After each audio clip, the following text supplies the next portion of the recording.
بتاؤ تھے اگلے زمانے میں یہ 3 لوگ سفر کے، ایک مسلمان، ایک عیسائی اور ایک یہودی، تینوں چلے۔ گھر سے جو لے کے چلے تھے ختم ہو گیا، راستے میں بھوک لگی تینوں کو، بہت پریشان، تو کسی کو رحم آیا تو ایک پیالی کھیر دے دیا۔ ایک پیالی کھیر پہن کھائے والے 3 ٹھورے اور کھیر یکے پیالی، تو دونوں رکھ کے بیٹھے، کہیں یار کھیر تھوڑی ہے، سب لوگ کھائیں گے تو کسی کا بھلا نہیں ہوگا، ایک آدمی کھائے لے تو کم سے کم اس کا پیٹ تو بھر جائے۔ تو تینوں کہیں نا بات تو صحیح ہے لیکن کھائے کو بھوک سب کا لگی ہے۔ تو تینوں پنچیت کہیں کھیر رکھ دو اور سو جاؤ، اور صبح اٹھو، پھر اس کے بعد اپن خواب بیان کرو، جی کے خواب سب سے بڑھیا ہوئی وہی کھیر کھائے گی۔ پنچیت ہوئی گئے، رکھ دین کھیر، تینوں لیٹ گئے، عیسائی لیٹا، یہودی لیٹا، ان کا لوگن نیند دیر میں، اور مسلمان جیسے لیٹا ویسے آنکھیں بند کیے اور ناک بجاوے لگا۔ اب وہ دونوں سوچیں کہ سوئے گا وہ ہے، تو انہوں دونوں سوئے گئے، اور جیسے وہ دونوں سوئے گئے وہ مسلمان اٹھا، بغیر کھائے کہاں نیند آئے والی، اٹھا، کھیر کھیس، پانی پیس، تب آرام سے سو گا۔ اب جب صبح ہے تو وہ دونوں ٹھورے جلدی اٹھ گئے کہ اٹھو جلدی خواب بیان کیا جائے، کھیر کھاوا جی۔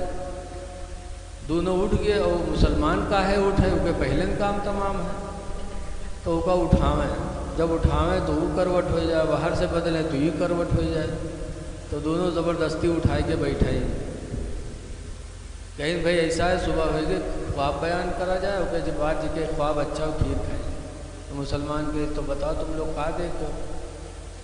تو عیسائی نے کہا کہ آج میں جیسے لیٹا ویسے میرے پیغمبر حضرت عیسیٰ علیہ السلام آئے اور انہوں نے مجھے اٹھایا، زمین کی سیر کرانے کے بعد آسمانوں پہ لے کے گئے، پہلے آسمان پہ لے گئے، دوسرے پہ لے گئے، تیسرے پہ لے گئے، چوتھے آسمان پہ لے کے گئے، پھر لائے مجھے چھوڑ دیا، تو آج میں نے آسمانی خواب دیکھا ہے، لہذا یہ کھیر میں کھاؤں گا۔ تو یہودی بولا کہ سنو، تمہارے پیغمبر عیسیٰ اگر تم کو لے گئے تھے چوتھے آسمان پر، تو آج میرے پیغمبر حضرت موسیٰ علیہ السلام بھی آئے اور وہ مجھے لے کے گئے 6 آسمان، میں 2 منزلہ اونچے تم سے گیا، لہذا میرا خواب تم سے اچھا ہے، وہ کھیر میں کھاؤں گا۔ تو مسلمان چپ بیٹھا، تو دونوں کہیں تم کہا دیکھو تم بتاؤ۔ مسلمان کہتا ہے میں کیا بتاؤں، میں جیسے سویا ویسے میرے پیغمبر حضرت محمد صلی اللہ علیہ وسلم آئے، انہوں نے کہا اٹھ، تجھے صبح روزہ رکھنا ہے، سحری نہیں کھائے گا، اٹھ جلدی سحری کھا، صبح تجھے روزہ رکھنا ہے۔ تو میں نے سحری کھا لی، روزے کی نیت کر لیا۔ تو دونوں کہیں کا کھائے، کہیں کھیر کے علاوہ اور کچھ رہا ہے، اور کا کھائے، کہیں کھیر کھائے، کتا کھائے، کہیں میں کتی رہوے کرے۔ تو دونوں بہت خفا، کہیں یار تم بڑے بے وفا نکلے، ہم لوگ ساتھ میں تھے، کم سے کم ہم لوگوں کو بھی جگا لیتے۔ تو مسلمان کہا تھا کتا چلے، بہت چلائیں، لیکن تم چوتھے آسمان پر رہا، وہ 6 آسمان پر رہا ہے، کتا چلے، ہمارا ٹائم جا رہا تھا، ہم نے جلدی سحری کی۔ ایسے ایسے مسلمان ہیں، کھانے میں سب سے آگے۔ اے لوگو، کھانا کھاؤ لیکن خدا کی اس روزی کا شکر بھی تو ادا کرو۔ طرح طرح کے اللہ نعمتیں کھلا رہا ہے لیکن اس کا ہم شکر ادا نہیں کرتے۔ اعلیٰ حضرت امام اہل سنت فرماتے ہیں کہ رزق خدا کھایا کیا اور فرمان حق ٹالا کیا۔ ہم لوگوں کا حال ہے، رزق خدا کھایا کیا، فرمان حق ٹالا کیا، اور شرم نبی خوف خدا، یہ بھی نہیں وہ بھی نہیں، شرم نبی خوف خدا، یہ بھی نہیں وہ بھی نہیں۔ اللہ کے نبی سے شرماؤ، سنتوں پر عمل کر لو، نیکیاں کر لو، ورنہ قبر میں رسول اللہ کو کیا منہ دکھاؤ۔ قبر میں سرکار تشریف لائیں گے، اور جب آئیں گے تو کیا حال ہوگا؟ ایک عاشق کہتا ہے کہ قبر میں لہرائیں گے تا حشر چشم نور کے، قبر میں لہرائیں گے تا حشر چشم نور کے، اور جلوہ فرما ہوگی جب طلعت رسول اللہ کے، جلوہ فرما ہوگی جب طلعت رسول اللہ کی۔ بے شک سبحان اللہ۔ دیکھیے رمضان شریف کے مہینے میں ہم روزہ رکھتے ہیں۔ رمضان کے روزے ہر امتوں پہ روزے فرض ہوئے، امت محمدیہ پر 6 مہینے کا روزہ فرض ہوا اور 50 وقت کی نماز فرض ہوئی، لیکن اللہ تعالیٰ نے ہمارے نبی کے وسیلے سے 6 مہینے میں 1 مہینہ اللہ نے رکھا، 5 مہینہ نبی کے وسیلے سے معاف کر دیا، لیکن اللہ کا وعدہ ہے کہ امت محمدیہ 1 مہینہ روزہ رکھے گی رمضان کا تو ہم اسے 6 مہینہ کا ثواب عطا کریں گے۔ سبحان اللہ سبحان اللہ۔ اور اتنی برکت ہے کہ ایک روزہ جو رکھ لے رمضان کا، رمضان کی 1 روزے کی برکت۔ ابو ہریرہ کہتے ہیں کہ اللہ تعالیٰ اس کو جہنم سے اتنا دور کر دے گا رمضان کی 1 روزے کی وجہ سے، کتنا دور کرے گا؟ حضور نے فرمایا کہ ایک کوا کا بچہ پیدا ہو، اور پیدا ہونے کے بعد وہ کوا کا بچہ اڑنے لگے، اور اڑتے اڑتے اڑتے اڑتے وہ کوا کا بچہ بوڑھا ہو جائے، اس عمر میں جتنی دور تک وہ کوا کا بچہ اڑ جائے گا، رمضان کی 1 روزے کی برکت سے اللہ اس بندے کو جہنم سے اتنا ہی دور فرما دے گا۔ سبحان اللہ سبحان اللہ۔ ایسا مہینہ رہا ہے، اس لیے روزے رکھ لو، خدا جانے دوبارہ رمضان ملے کہ نہ ملے۔ بے شک۔ روزہ رکھو، تراویح کی نماز با جماعت ادا کرو، قرآن سننا افضل ہے لیکن 30 تراویح پڑھنا واجب ہے، سنت موقعہ۔ 30 تراویح، یہ روزہ اور قرآن، ان دونوں کو اللہ تعالیٰ قیامت کے دن بولنے کی طاقت عطا کرے۔ حدیث پاک میں الصوم والقرآن یشفعان یوم القیامہ، کہ روزہ اور قرآن یہ دونوں شفاعت کریں گے۔ روزہ ایک طرف سے کہے گا اللہ اس نے میری وجہ سے کھانا پینا اپنے خواہشات کو چھوڑا، اے پروردگار اس کی مغفرت فرما۔ دوسری طرف قرآن کہے گا اللہ اس نے مجھے سننے کے لیے اپنے بستر کو چھوڑا، اپنی نیند کو قربان کیا، اے اللہ اس کی مغفرت فرما۔ پیغمبر فرماتے تو دونوں کی شفاعتیں اللہ قبول فرما لے گا۔ اس لیے ماں بہنوں سے بھی گزارش ہے کہ وہ روزہ رکھیں اور نمازوں کی پابندی کریں۔ روزہ رکھے میاں تو ہماری ماں بہنیں بہت آگے، بھوکھٹ مرے میاں ان سے نمبر 1 کوئی نہیں، تنی کے غصہ آئے تو وہ 2-3 دن کھانا چھوٹا، کھانا چھوڑ دیتی۔ رمضان کا روزہ، آج ہماری ماں بہنیں رمضان کا روزہ نہیں رکھ پاتی، اور ایک ان کی ایک بہن تھی مدینہ منورہ میں، ان کا نام کیا تھا؟ صفوان کی بیوی تھی۔ صفوان کی بیوی ایک دن حضور کے پاس آئی، کہنے لگے اللہ کے رسول میرے شوہر کو سمجھا دو، صفوان کو، جب میں نماز پڑھتی ہوں تو مجھے مارتے ہیں، اور روزہ رکھتی ہوں تو میرا روزہ توڑوا دیتے۔ حضور نے سنا تو صفوان کو بلایا، بلانے کے بعد فرمایا صفوان یہ آپ کی بیوی ہے؟ کہا جی۔ کہے نماز پڑھتی ہے تو مارتے ہو؟ کہا جی۔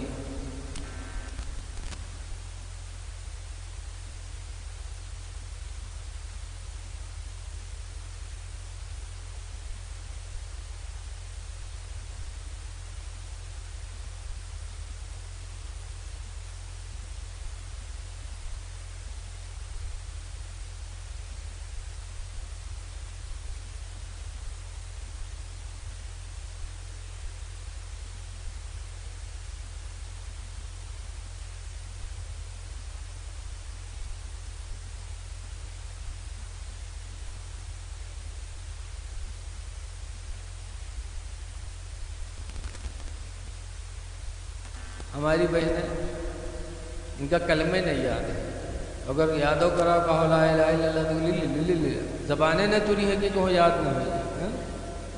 اے میری ماں بہنوں، ذرا اپنی بہن کو سوچو، کیا ان کا مقام تھا کہ نفل نماز جو واجب نہیں ہے، نفل نماز میں پہلی رکعت میں سورہ بقرہ، دوسری رکعت میں سورہ آل عمران.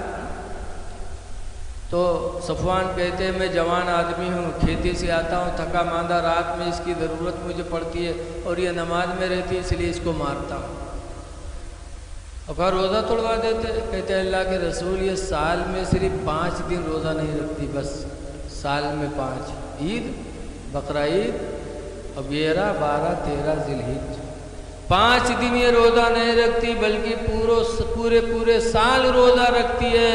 اور میں جوان آدمی ہوں، دوپہر میں آتا ہوں، مجھے آرام کی ضرورت پڑتی ہے، اس کی ضرورت پڑتی ہے، روزہ رکھ لیتی ہے، اس لیے اللہ کے رسول میں اس کا روزہ توڑوا دیتا ہوں. تو حضور نے حضرت صفوان کی بیوی کو سمجھایا، کہا سنو یہ تمہارا شوہر ہے، اس کا حق ہے تم، لہذا رات میں عبادت کرو لیکن تھوڑی عبادت کرو اور اپنے شوہر کا خیال رکھو.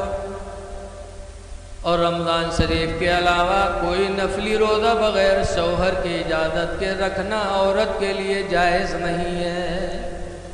صرف رمضان کا روزہ عورت رکھے اور نفلی روزہ اگر شوہر اجازت دے تو رکھے، ورنہ نہ رکھے. پھر اس کے بعد صفوان کی بیوی ایک شکایت اور کرے، کہا اللہ کے رسول فجر کے ٹائم سوتے رہتے، فجر میں اٹھتے نہیں. حضرت صفوان سے سرکار نے پوچھا، بڑی نیک تھی، آج ہمارے لوگوں نے مہروا کو بتائے دے تو ادمارا کئی بھیجے مارت بتاؤ.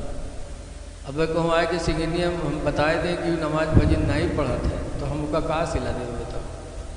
لیکن ہمارے رسول اللہ کے صحابی اور صحابیہ حق بولنے میں کبھی ڈرتے نہیں تھے. کہ اللہ کے رسول یہ فجر میں سوتے رہتے. تو حضور نے فرمایا صفوان فجر کی نماز میں سوتے رہتے ہو؟ کہ اللہ کے رسول میں کاشتکار، رات میں کبھی دیر سے آتا ہوں، صبح آنکھ لگ جاتی ہے، آنکھ نہیں کھل پاتی. تو سرکار فرماتے ہیں جب بیدار ہوا کرو تو پڑھ لیا کرو. سرکار نے اور کچھ نہیں کہا، جب بیدار ہو تو پڑھ لیا کرو. کیوں؟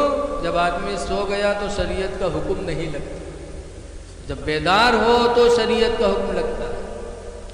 اب بتاؤ سرکار نے کچھ نہیں کہا، اور اگر آج تمہارے امام صاحب فجر میں سو جائیں تو گاؤں بھر کہیں بہت چربی آئی گا کہ بھگاؤ کہ نیند بہت آوت، پورا گاؤں بدنام کرے گا کہ فجر کے ٹائم آج نہیں آئے، فجر نہیں پڑھی.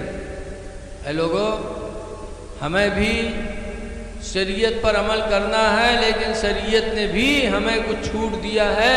قرآن کریم میں ہے الدین یسرن، دین آسان ہے، دین بہت آسان ہے، لیکن پھر بھی ہم اس پر عمل نہیں کر پاتے. تو کہنے کا مقصد یہ ہے کہ ایک عورت وہ تھی کہ 12 مہینہ روزہ رکھتی تھی، اور آج ہماری ماں بہنیں رمضان کا روزہ نہیں رکھ پاتی. لیکن وجہ کیا ہے؟ آج دین کی کمی ہے، علم کی کمی ہے، خوف خدا کی کمی ہے.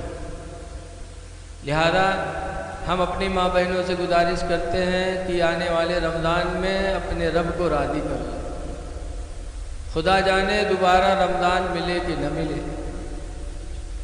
جیسے کسی کہنے والے نے کہا ہے کہ کوئی گل باقی رہے گا نہ چمن رہ جائے گا، اور ایک رسول اللہ کا دین حسن رہ جائے گا.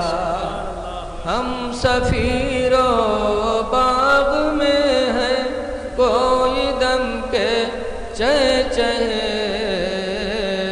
اور بلبلیں اڑ جائیں گی، سونا چمن رہ جائے گا. بلبلیں اڑ جائیں گی، سونا چمن رہ جائے گا. آج ہم سب عاشق رسول کہے جاتے ہیں، صحابہ تھے عاشق رسول. حضور صلی اللہ علیہ وسلم نے صوم وصال رکھنا شروع کیا. صوم وصال جانتے ہیں؟ لگاتار روزہ، نہ سحری کھاتے نہ افطار کرتے، لگاتار روزے پہ روزہ، روزے پہ روزہ. صحابہ کرام نے جب دیکھا تو اتنی محبت تھی صحابہ کو کہ صحابہ بھی پیدر پہ روزہ رکھنے لگے لگاتار 100 میں ساتھ. اور جب صحابہ رکھے لگے تو ایک دو دن کے بعد دیکھے کونو ہوا بے ہوش پڑا ہے, وہ ہر چکریات ہے, کونو دیوار سہارے ٹھاڑ ہے, کونو پرے اٹھن نہیں پاوت ہے. بھائی پیدر پہ روزہ رکھنے لگے. عشق تھا صحابہ کے دلوں میں اللہ کے رسول. تو جب اس طرح حالت دیکھی تو سرکار نے صحابہ کرام سے پوچھا آخر کیوں ایسا کہے؟ لوگوں نے کہا اللہ کے رسول آپ پیدر پہ روزہ رکھنے لگے تو آپ کو دیکھ کر ہم لوگ بھی رکھنے لگے. تو سرکار نے صحابہ سے فرمایا, کیا فرمایا؟ ایکم مثلی, اے میرے صحابہ تم میں میری طرح کون ہے؟ تم میں میری طرح کون ہے؟ یطعمنی ربی, میرا رب مجھے کھلاتا ہے, ویسقینی ربی, اور میرا رب مجھے پلاتا رہتا ہے. سرکار فرماتے تم میں میری طرح کون ہے؟ مجھے تو میرا رب کھلاتا پلاتا رہتا ہے, اس لیے تم میری طرح نہیں ہو. جو میں کرتا ہوں تمہارے لیے ضروری نہیں ہے. تب صحابہ پھر اسی طرح روزہ رکھنے لگے. اے سگنیا گاؤں کے لوگوں, صحابہ کا وہ عشق رسول ہی تھا کہ آج 1400 برس گزر گئے, لیکن آج ان کی تاریخ زندہ ہے اور قیامت تک زندہ رہے گی. حضور سے سچی محبت رکھتے تھے صحابہ. اسی لیے صحابہ کرام کی زندگی ہمارے تمہارے لیے نمونِ عمل ہے. کتنی محبت تھی. ایک دفعہ حضرت علی شیر خدا سے پوچھا گیا کہ یہ بتائیے کہ صحابہ میں سب سے بڑا بہادر کون ہے؟ حضرت علی سے لوگوں نے کہا کہ سب سے بڑا بہادر صحابہ میں کون ہے؟ حضرت علی کہتے ہیں سب سے بہادر ہم صحابہ میں حضرت ابو بکر صدیق ہیں. لوگوں نے کہا یہ کیسے؟ آپ کو تو لوگ شیر خدا کہتے ہیں کہ آپ شیر خدا ہیں, خدا کے شیر آپ کو کہا جاتا ہے, اور بہادر ابو بکر کو بتا رہے ہیں. کہا سب سے بہادر ابو بکر ہے. کہا کیوں؟ کہا جب بدر کی سرزمین پر جنگ بدر چھڑی تو صحابہ میں میٹنگ ہوئی کہ جنگ کے وقت رسول اللہ کی نگرانی کون کرے گا, سرکار کو کون بچائے گا. اس لیے کہ سب کی نگاہیں تو نبی ہی کے اوپر تھی نا, کہ ان کو ختم کر دو معاذ اللہ, معاملہ ختم ہو جائے. تو یہ ہوا کہ اس جنگ کے دوران سرکار کے پاس رہ کر سرکار کی حفاظت کون کرے گا؟ تو علی کہتے ہیں کہ سب سے پہلے ہم صحابہ میں اٹھنے والے وہ ابو بکر تھے. ابو بکر کھڑے ہوئے, کہا رسول اللہ کی نگرانی میں کروں گا. اس لیے اچھا یہ بتاؤ جی کہ پورا زمانہ دشمن ہوئے ان کے ساتھے کوئی رہی حالی؟ بولو بھائی, جس کے جان کے دشمن لوگ ہوں, بندوق لیے گھومت ہو کہ کہوں بھائی مار دی, تو اس کے ساتھ کوئی اٹھے گا بیٹھے گا جلدی؟ کہ پتہ نہیں بکا بجا ہے من کا نہ ٹھوک دے, کوئی رہے گا؟ کوئی نہیں رہے گا. لیکن حضرت ابو بکر کا ایمان دیکھو, عشق رسول دیکھو کہ بدر کی سرزمین پر صحابہ جنگ میں تھے اور رسول اللہ کی حفاظت ابو بکر کرتے تھے. کبھی داہنے طرف دوڑ جاتے, کبھی بائیں طرف ہو جاتے, کبھی آگے ہو جاتے, کبھی پیچھے ہو جاتے. اس طریقے سے صحابہ نے اپنے نبی سے عشق کیا ہے. اے لوگو, عشق نبی ہی حقیقت میں ہماری تمہاری کامیابی کی ضمانت ہو سکتی ہے. کہنے والے نے کہا ہے, اعلیٰ حضرت فرماتے ہیں لحد میں عشق رخ شہ کا داغ لے کے چلے, لحد میں عشق رخ شہ کا داغ لے کے چلے, اندھیری رات سنی تھی چراغ لے کے چلے. قبر میں روشنی کا چراغ اگر کوئی ہے تو اعلیٰ حضرت فرماتے ہیں وہ عشق رسول کا چراغ. لہذا اپنے نبی سے سچی محبت کرو, اور عشق کی پہچان یہ ہے کہ سرکار کی باتوں پہ ہمارا عمل ہو. حدیث پاک میں لا تدخل الجنت ثلاثۃ رجال, کہ 3 آدمی ایسے ہیں جو جنت میں داخل نہیں ہوں گے. نمبر 1 پر فرمایا القاتل, قتل کرنے والا جنت میں نہیں جائے گا. قاتل کبھی جنت میں نہیں جائے گا۔ اس لیے لوگوں 4 دن کی زندگی میں کوشش کرو کسی کا خون نہ بہے، اور اگر بہنے والا ہو تو اس کو بچانے کی کوشش کرو، بچاؤ۔ قرآن حکیم میں اللہ فرماتا من احیاھا، جس نے کوئی ایک جان بچا لیا، فکانما احیا الناس جمیعا، تو گویا کہ اس نے ایک جماعت کی جان بچا لی، کسی کا خون نہ بہا۔ اللہ کے نبی نے فرمایا کہ قاتل جنت میں نہیں جائے۔ دوسرے نمبر پر فرمایا والزانی، اور زنا کرنے والا بھی جنت میں نہیں جائے گا۔ آج لوگ کہتے ہیں کیا بتائیں ایسے چکر میں پھنس گئے تھے۔ ارے کیسا چکر؟ گناہ سے جب کوئی بچنا چاہتا ہے تو اللہ اس کے لیے راستہ ضرور نکال دیتا ہے۔ سچی حکایت میں ایک بزرگ کا واقعہ لکھا، ان کا نام تھا مشکی۔ مشکی کا مطلب ان کے بدن سے ہمیشہ مشک کی خوشبو آتی رہتی تھی۔ نمازی مسجد میں جھگڑا کرتے تھے جب وہ جاتے تھے، ہر نمازی کہا ان کے بغل میں ہم کھڑے ہوئے، کہا ہم کھڑے ہوئے۔